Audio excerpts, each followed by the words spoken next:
Hello class, my name is Nathan Salvador and my peers are Laddie Aguilar, Kimberly Vargas, and Catherine Kamal. Today we'll be talking about how ICE racial profiling turns immigrant communities into victims of systemic violence.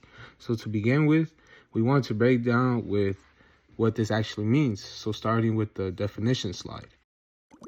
Racial profiling by ICE occurs when individuals are targeted based on their race, ethnicity, or perceived immigration status, rather than actual evidence of wrongdoing. This means that people are often stopped, detained, or deported simply because of their appearance, language, or where they live.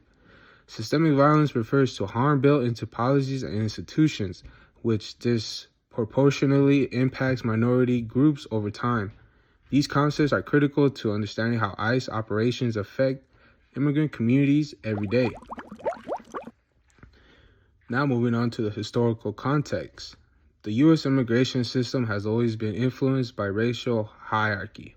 Early immigration laws favored European immigrants while excluding or criminalizing Asians, Mexicans, and Africans.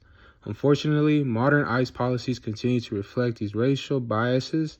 Policies framed as national security often disproportionately target communities of color, reinforcing systemic inequality and distrust of government.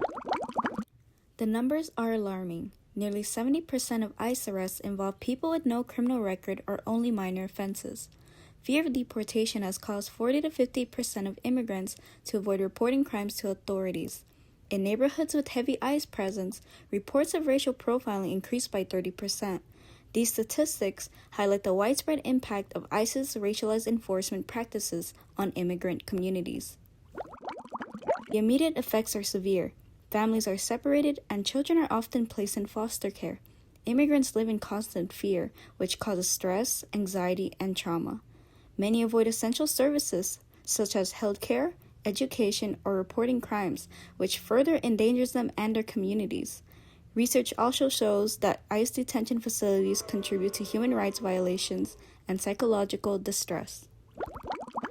Long-term effects include generational trauma for children who witness raids or lose parents to deportation. Families experience economic hardship when breadwinners are removed.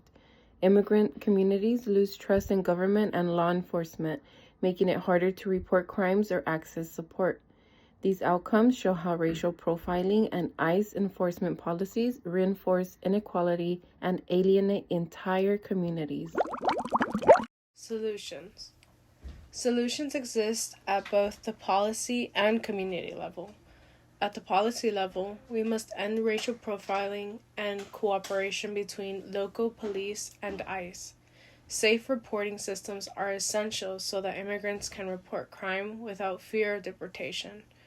Legal protections, including access to public defenders in immigration cases, must be expanded. Communities also need support programs for mental health and reentry assistance, ensuring families are not further traumatized.